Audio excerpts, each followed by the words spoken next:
We all know of the crimes that went on with Jeffrey Epstein and the Epstein files and the whole Epstein network. But today we're going to dive into what he was actually a part of, what were his business decisions, and what type of cult-like activities were going on with his network. This is a direction we've never taken here before on the channel, so this is going to be a first for all of you watching. I'm starting out my day with a nice hot coffee. Let me know what you're drinking while you watch this video. And again, guys, thank you so much for supporting the channel and subscribing. Let's dive into the video. From my research, I think Epstein's role as a government informant was simply his day job. His real job was working as the public-facing figure for elite families who are interested in the deliberate collection of sacred objects that are believed to give the owners of these objects otherworldly power. It involves elite patronage networks and human trafficking and ritual abuse, and they come at a price that most people would never be willing to pay. And by the end of this video, you will understand exactly what Epstein was building, and you will know what has driven this operation for the past 600 years. Let's get into it.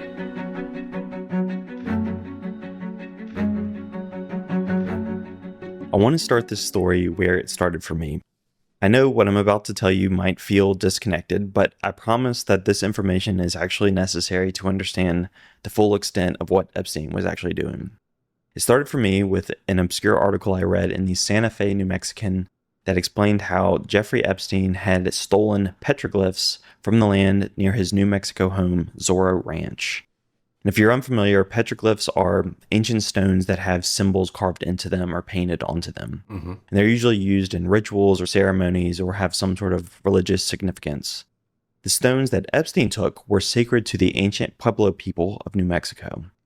You can think of these stones kind of like Stonehenge, except that instead of being giant uncarved megaliths, petroglyphs are stones that have carvings or drawings on them. And these carvings are what make these stones actually sacred. So, when the DOJ released Epstein files in January of 2026, there were several strange emails from Epstein to his staff. He was directing them to go out into the desert near his home and collect these sacred rocks and bring them back to install in his property at his ranch. Now, we know that Epstein and many millionaires/billionaires collect different types of art. One, they have the money to do it. Two, it's a way that they can avoid high taxes, and it has to do with philanthropy and bringing in, large collections of art. It's a great write-off for your taxes, and I know personally friends that started making too much money. They needed to buy a bunch of art. Think of that on a scale of something relating to Epstein. So now we're talking about these petroglyphs, which transparently is something that I haven't heard about before within the Epstein files. So I'm wondering if this is a business endeavor or something more. And this story didn't get much coverage at the time because of the severity of his other crimes, but it really bothered me because I couldn't understand why he wanted these ancient religious stones. Right. The extent of the coverage that this story got was basically that Epstein was weird and he was into weird things. But for me, I was immediately suspicious because all of Epstein's properties are covered head to toe in symbology. And I knew there had to be some deeper purpose for wanting these specific stones. The earliest document in the Epstein files that talk about these stones goes back to 2001, and that is 8 years before his arrest in Florida. In that year, a property manager sent out a staff memo that said, "Petroglyph rocks moved to the main house. JE to let us know the size, location, and how many rocks he would like." That same property manager then sent out a follow-up email a few days later that said, "Jeff to find larger rocks." 11 years later, in 2012, Epstein was still working on this same project. He sent an email to his ranch manager that said, "I want Steve to bulldoze some roads to the Indian ruins." The ranch manager then responded with information about how they plan to do this. And then there's one email where Epstein says, "It would be great to get some big ones with petroglyphs." Epstein was making a point to select the rocks for his property that had the most significant religious value to these Pueblo people. But there was still no real hint as to why he wanted these rocks in the first place. But here's the thing. Everything that Epstein has done is filled with symbology. So I knew that this petroglyph collection had to mean something. And the next place I looked for answers was his nearby home, Zorro Ranch. So was this property symbolically significant to Epstein? Now, we did a video breaking down everything relating to the Zorro Ranch, and this is still, in my opinion, one of the most questioned properties of Epstein and one of the least investigated spaces of Epstein as well. Keep in mind, it was like hundreds of acres also, so it's one of the largest, but I believe a lot of things went down here. Not only petroglyphs, not only artwork, but potentially this could be the burial ground for many. Yes, absolutely.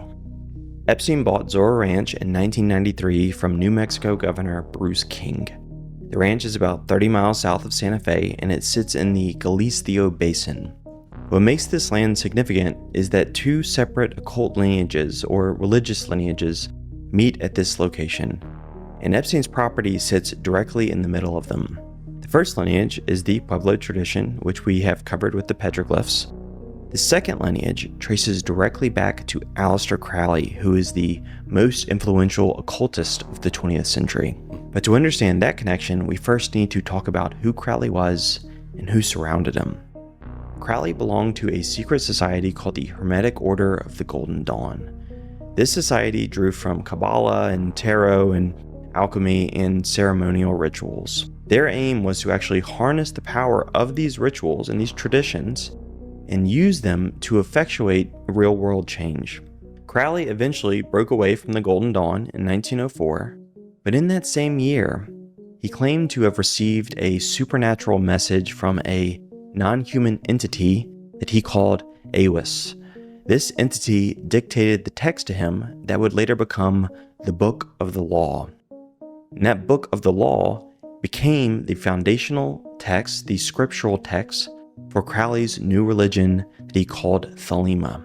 It's also where we get the now infamous law, do as thou will, which later would go on to become the central and only commandment of modern Satanism. With Thelema established, Crowley took over a different group called the Ordo Templi Orientis, or the OTO. He then reshaped this organization entirely around his new religion, Thelema, and rituals became their primary focus. One of the most important figures in Crowley's OTO was Jack Parsons. Parsons was a rocket scientist who co-founded what eventually became NASA's Jet Propulsion Laboratory. Parsons went on to initiate L. Ron Hubbard, the future founder of Scientology, into Crowley's ritual religion. I mean, this is all coming together. This is a fantastic history lesson being put together here, very soon to be tied into what Epstein is doing. From January to March of 1946, Parsons and Hubbard performed a series of sexual rituals called the Babylon Working. The intention of these rituals was to summon a Thelemic goddess into the material world. And according to Parsons, the ritual actually worked. They were able to summon an entity. Hubbard, the creator of Scientology, is where this lineage actually connects back to Epstein. About 80 miles east of Zorro Ranch sits the Trementina base, where the Church of Scientology has encoded all of L. Ron Hubbard's writings into titanium plates. Epstein's property sits right between these Pueblo sacred sites and the permanent archive of Crowley's most famous American disciple, L. Ron Hubbard. So there are two spiritual lineages on this same piece of land. And you might think this is accidental, but it's not. Epstein's own book catalog confirms this, which I'll get to in just a second. But it's safe to say that he knew exactly what he was doing when he purchased this ranch. And Zorro Ranch was not the only property that Epstein selected with this kind of intention. His fourth home was a private island in the U.S. Virgin Islands called Little St. James. And this island is similarly covered in strange layers of symbology. Yeah, like the temple right here. It was always an outlier on the property. Very strange looking. The door in the front is actually just a painted image. It's just something that looks very out of place in the island, but definitely does pull in the aura and the vibes of what we're discussing here. Epstein appears to have completed construction on his now infamous temple sometime around 2012. This is the building that sits at the edge of the water with the blue and white horizontal stripes in the golden dome. It has a terrace with a labyrinth pattern in front of it, And if you've ever seen photos of Epstein's Island, this is the building that everybody remembers. Yes. So the obvious question is, what is it and why did he build it? Strangely, the building does not resemble the plans that Epstein submitted to the authorities in 2010. The architectural plans that he submitted to the U.S. Virgin Islands describe a music pavilion. All right, take a look at this right here. This is something that we haven't ever seen before, right? Now when we look at the temple, it looks like empty space inside. But as you could see right here, there were plans for music room, living room, covered porch, bathroom, foyer, I think that says storage over there. So it definitely doesn't look like a sacrifice room, as many people say that it is. But you can't exactly submit plans to build showing a sacrifice room. This living room music area very well could have been that space disguised in the plans as a living room. This was supposed to be an octagon-shaped building with a low-profile roof and stone walls. What he actually built doesn't resemble this at all. Every deviation from this approved plan is intentional. The new building actually has an architectural twin. The structure that Epstein used for his design is called the Hammam Yalbuga bathhouse, and I am certainly not pronouncing that correctly, but bear with me. This bathhouse is a Mamluk-era building in Aleppo, Syria, that was built during the 14th century. And the Mamluks were a military caste in the Middle East that primarily used children who were taken into slavery and trained as soldiers. Take a look at the roof as well. Keep in mind, the Epstein temple had a domed roof, which was blown off in a storm. But this, minus the colors, this looks identical to what that temple looks like on his island. Wow, good find. This building was a public bathhouse that was used as a cleaning site for child slaves. So Epstein's temple is a near exact replica of a building used to clean child slaves before they were sent off to war. Beyond matching the bathhouse, the exterior design has a very specific visual source. The white and blue horizontal stripes on the temple are the same stripes as the talit, which is the traditional Jewish prayer shawl that you'll see used at the Wailing Wall, and they've been using the talit for thousands of years. The talit is also the visual source for the Israeli flag. The Talmud actually explains the symbolism of these colors. It says that the white represents heaven, and the blue is meant to function as a visual ladder towards the sky. I'll speculate here and say, I think it is fair to read Epstein's temple as a place where he thought people could climb towards heaven. He saw it as the meeting point between heaven and earth. The second most notable element of the temple is the golden dome on top of it. The dome is a direct visual reference to the Dome of the Rock in Jerusalem. The Dome of the Rock sits on top of the Al-Aqsa Mosque, which is built on top of the foundation stone of Solomon's destroyed temple from the Bible. This is the spot where Muslims believe that the Prophet Muhammad ascended into heaven during his night journey. It is also the point from which Kabbalists believe that all creation radiates outward. To them, this spot is literally the center of the world. The interior of Epstein's temple tells a similar story. In photos, you can see two pillars. One pillar is straight and the other one is twisted. You're now getting inside looks that you probably have never seen before of inside the temple. These pillars are described in the Book of Kings. They are the pillars of Solomon's temple, called Yakin and Boaz. But Epstein adds a twist to his pillars. In the Bible, the two pillars are described as identical. The idea that one is straight and one is twisted comes from later esoteric traditions like Kabbalah, Freemasonry, and Tarot. So when Epstein uses one straight pillar and one twisted pillar, he is specifically referencing the occult tradition, not the biblical one. In the occult tradition, these pillars mark the path between good and evil, which for Kabbalists is the path that actually connects them to the divine. Now I want to slow down on one specific feature of this building. If you only remember one detail from this video, it should be this one. The door to Epstein's temple is fake. Right. It is a flat illusion of a door that is painted on the side of his temple.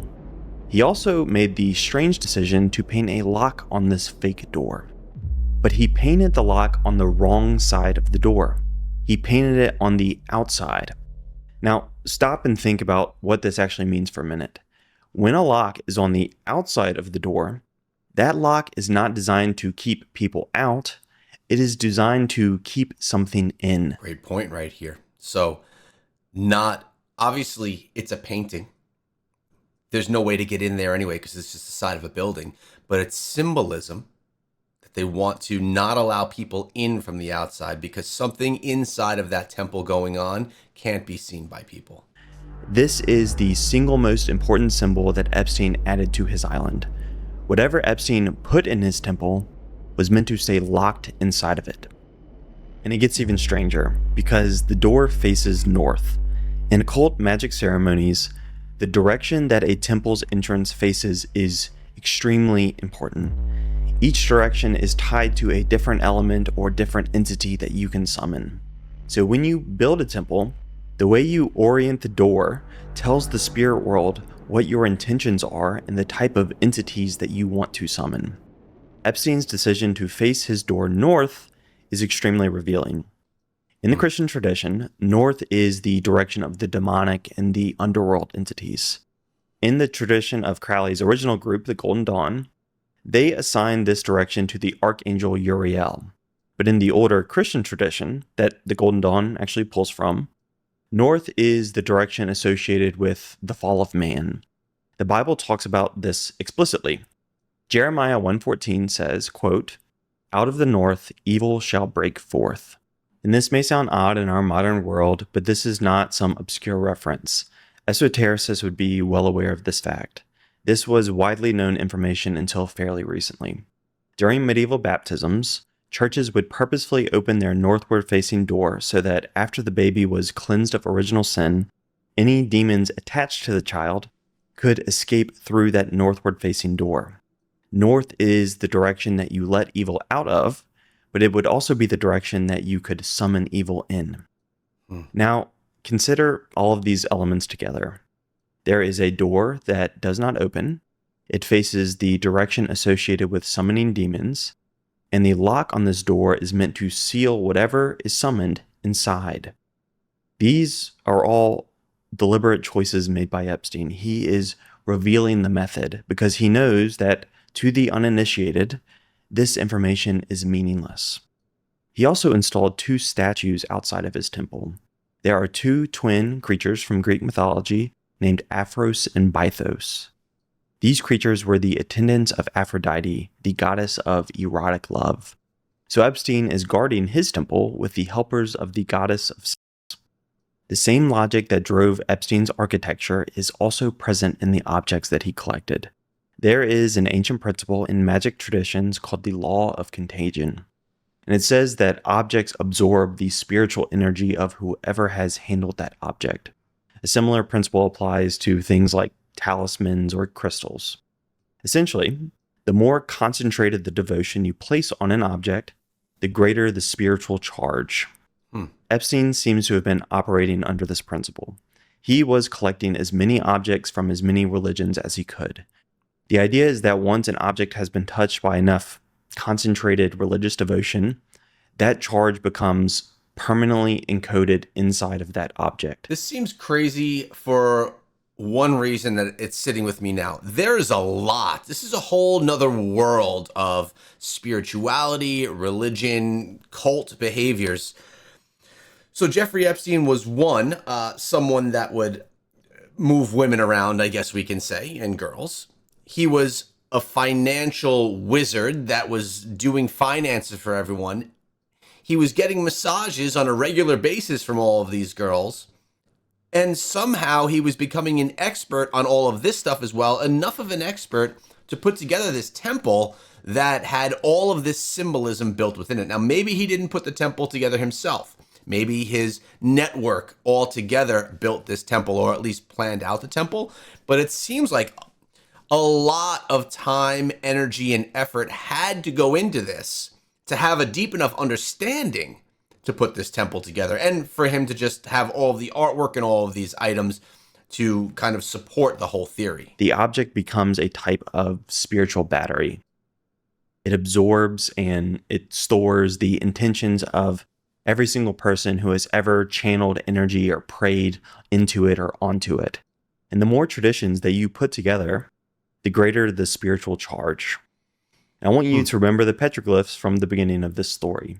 Those stones were the beginning of this practice for Epstein, but his full collection got much bigger.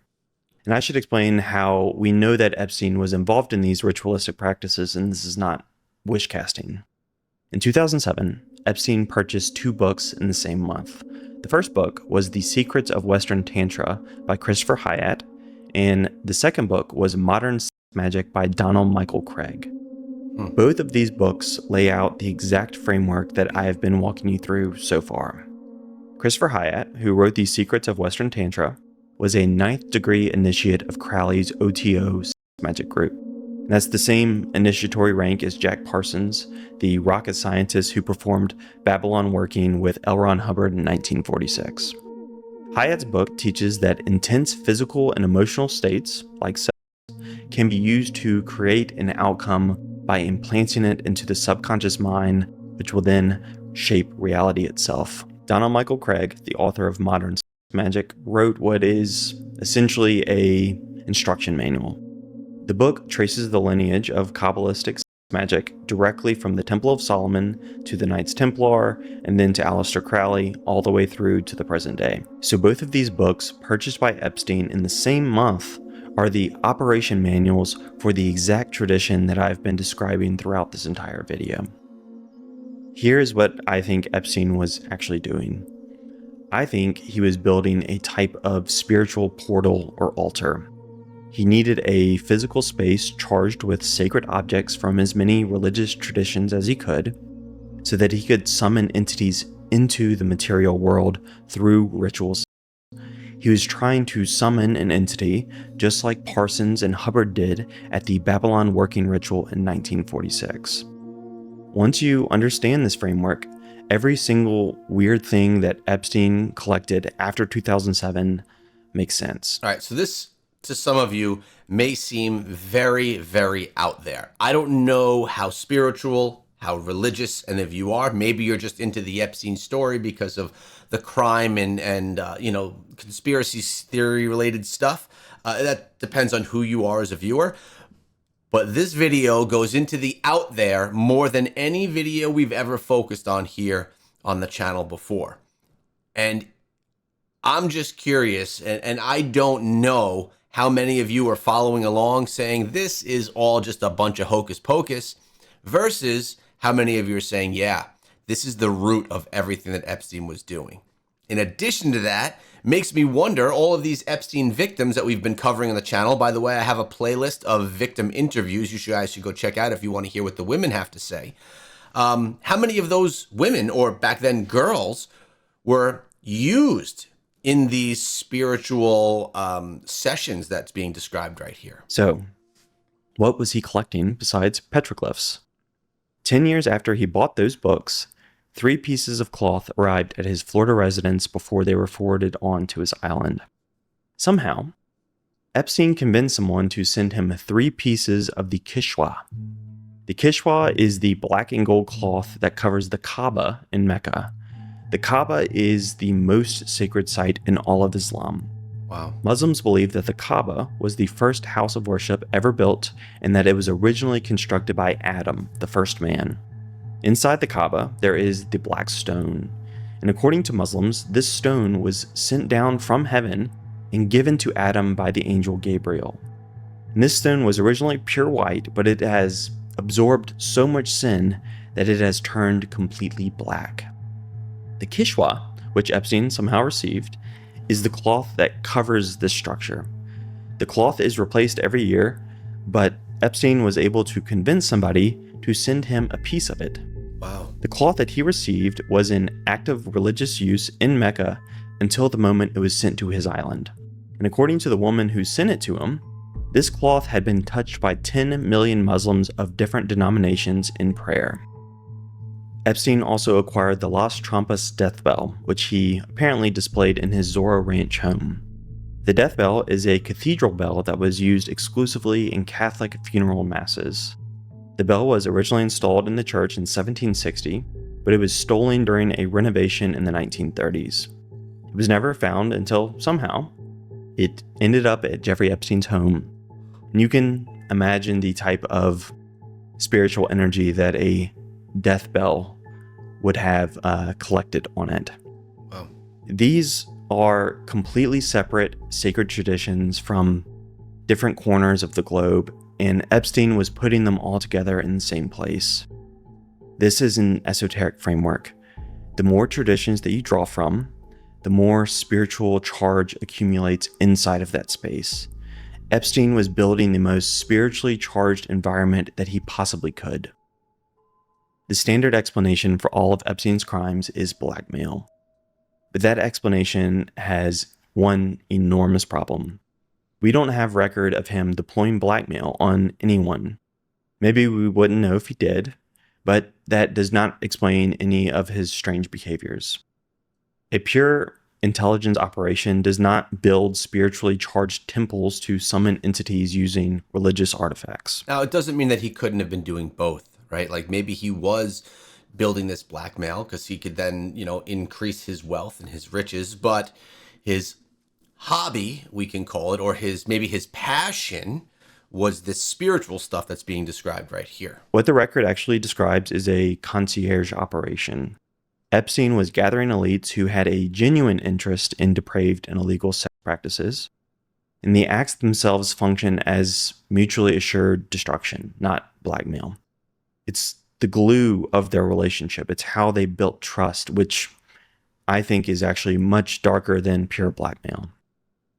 The trafficking and the money laundering for governments simply was the service that metaphorically kept the lights on. Blackmail is a one-time transaction. If you deploy it, the operation's over, not just for that one person, but for every elite that person is connected to. And from this fact, we can conclude that these elites consented and they had at least some understanding of what they were doing.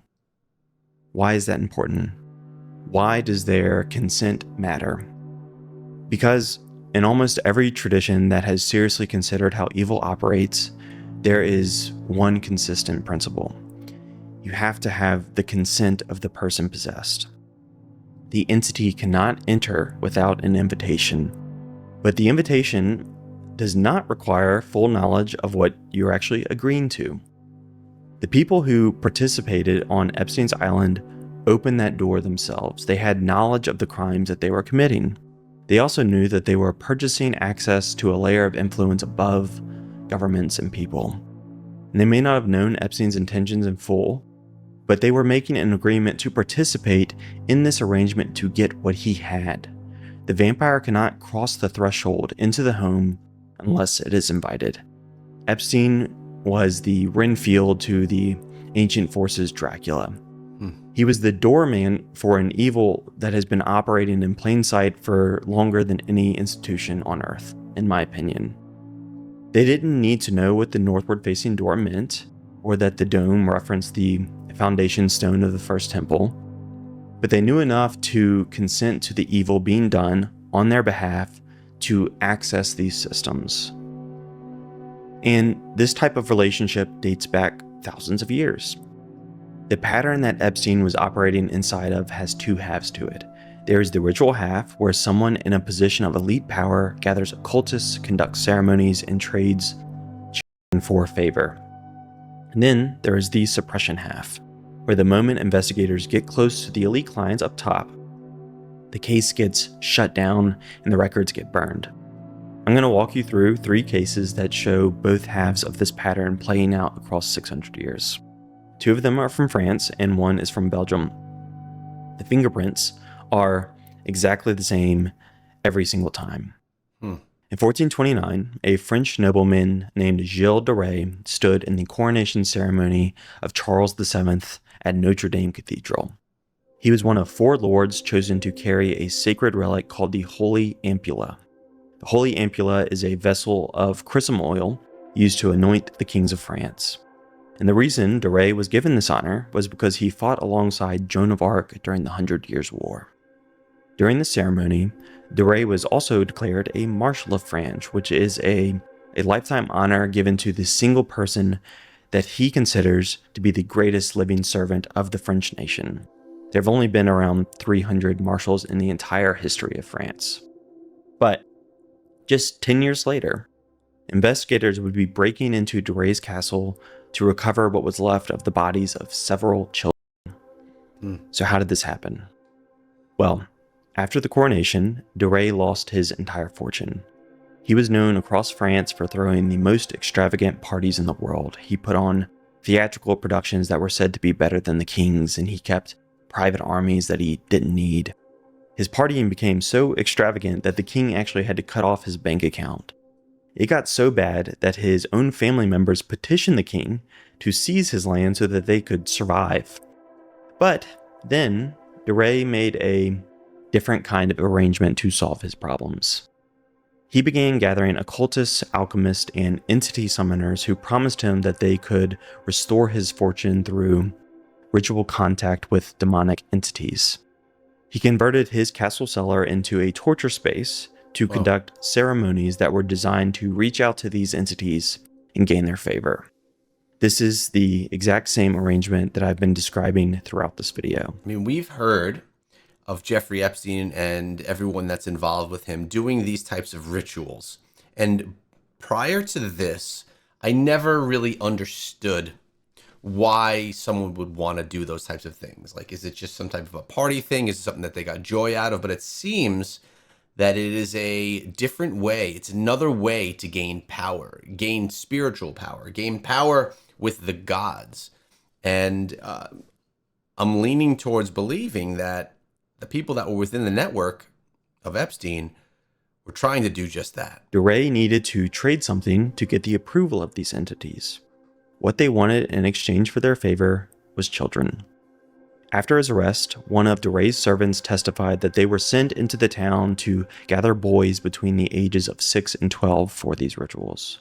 They were then brought into the castle where they were tortured, abused, and killed. The killing would be timed to coincide with the climax of the ritual. Can't be too explicit here because of YouTube, but you understand what I'm saying. After that, the bodies were then further violated after death before they were ritually burned. And these crimes continued for over a decade under the full protection of his elite social circle. Wow. Very After his similar to arrest Epstein. by the church, not the king, de Retz confessed that he and his followers had murdered over 800 children in the name of Satan. De Retz was hanged in 1440 along with 2 occultists who were in his inner circle. But, importantly, none of the elite friends were ever named in the trial, and none of them were even arrested. After his death, the king actively suppressed the story and tried to rehabilitate his reputation. Then there is another strange case, again out of France, that operated under a very similar template. Catherine Dechet was the wife of a failed menswear boutique owner. To help her husband pay the bills, she started selling arsenic skin treatments to rich women. Eventually, she expanded her services to become a fortune teller. By the time of her arrest, she had built one of the most sophisticated criminal intelligence networks in the history of France. Because of her connections, she was able to build a network of female informants across Paris. The sales pitch for her business was that she would predict the death of a woman's husband, and then she would sell that woman the poison to make her own predictions come true. This service was primarily used by the elites of Paris, and one of her clients was even the mistress to the King of France. But the poison network was just her business and intelligence operation. Behind closed doors, Dechet worked with a rogue Catholic priest who helped her perform black masses designed to invert Catholicism. Together, the two of them conducted these masses in a black room with a single white cross. The altar was lit with black candles that were made from the fat of human flesh. And during these black masses, the priest would wear vestments covered in embroidered phalluses. Then a naked woman would lie on the altar as a mockery of the Catholic Mass, and they would rest a chalice on her body. The Mass culminated in a ritual killing of an infant where they would fill a chalice with blood. The priest would then chant spells to summon a demonic entity from the Lesser Keys of Solomon. And remember, the Lesser Keys of Solomon is the same book that Crowley would translate centuries later. It's also the foundational text behind both of the books that Epstein purchased in 2007. Eventually, an investigation was launched to look into the poisoning ring, and then it was expanded to look into the black masses. Again, the evidence went all the way up to the royal court of King Louis XIV. 218 people were arrested, 64 were sentenced, and 36 were put to death. This is all very similar. Now, Epstein's network never got exposed to the point of these being exposed, but I'm seeing a lot of similarities between what Jeffrey Epstein was doing prior to his imprisonment to what's going on here. Just a modern day version of it. Catherine Dechet was eventually burned at the stake. But, once again, her clients at the royal court were never arrested or charged. As soon as it reached the royal court, the king ordered every record of this investigation to be burned. The only reason that we know about this case is because the detective who did the investigation secretly copied his notes and evidence against the direct orders of the king. Finally, I want to review one more case that brings this pattern into the modern era. It is the closest modern analog that we have to Epstein in our lifetime. In 1989, a Belgian electrician named Marc Dutroux was convicted of kidnapping and raping 5 young girls. He was sentenced to 13 years in prison, but he was quickly released after serving only 3 years. Within a few years of his release, he had kidnapped 6 more girls between the ages of 8 and 19, where he held them in a custom-built, soundproofed dungeon in the basement of one of his properties. When Dutroux was finally arrested again in August of 1996, the case became a national scandal because even though he was an unemployed electrician, he somehow owned 7 homes. It was also revealed that he had been the supplier of slaves to several Belgian politicians, judges, and police officials. Many of these elite figures were also accused of ritual abuse. Again, the investigation was stopped, and many of the investigation files actually went missing in government facilities. By the end of the investigation, more than 20 witnesses died under suspicious circumstances like suicide and car crashes and sudden illnesses. In 2004, Dutroux was finally convicted on charges of murder, kidnapping, and rape, and he was sentenced to life in prison. But the official report from the Belgian government is that Dutroux was a lone predator with a few accomplices. What we are looking at across all of these cases is a network that sits above governments and is protected by something no nation or court has ever been able to touch. Every single one of these cases got close to the people up top, and every single time, something or someone stepped in to shut the investigation down. This same pattern has been repeating for 600 years, probably much longer. There is always a central operator that gathers elite clients. The abuse is always ritualized, and it always involves children. And most importantly, the public narrative always gets engineered after the fact to make sure the lone predator angle sticks. I know how this sounds, and I know that the gut reaction of most normal people is that this can't possibly be true or that it's silly. But it is true. You can check out my website for sources on everything that I've mentioned here. Whether or not you personally believe in entities or demons doesn't change the fact that many of the world's most powerful people throughout history do. Just like the individuals who came before him, Epstein was the most recent frontman to a hidden power system that has never been named. The people on top of this operation, the names that we don't know, have an operational template that continues to find new hosts in every single century. There are forces operating in this world that have been making the same offer to human beings for as long as records exist. They'll give you power, hidden knowledge, and protection. The entry fee for all of this remains the same. They want the corruption of innocent souls. This is what evil actually looks like. It is intelligent, it's sick, and most importantly, it's patient.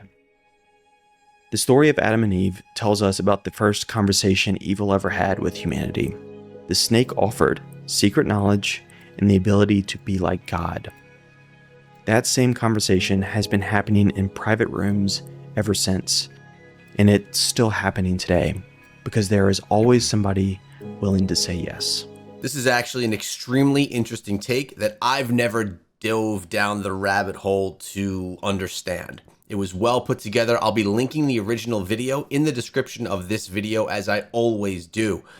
Let me know your thoughts. This one went deep, and I'm very curious about how you guys feel about it and if I should continue digging down this rabbit hole. And if you enjoyed, go check out this video as well to learn a little bit more.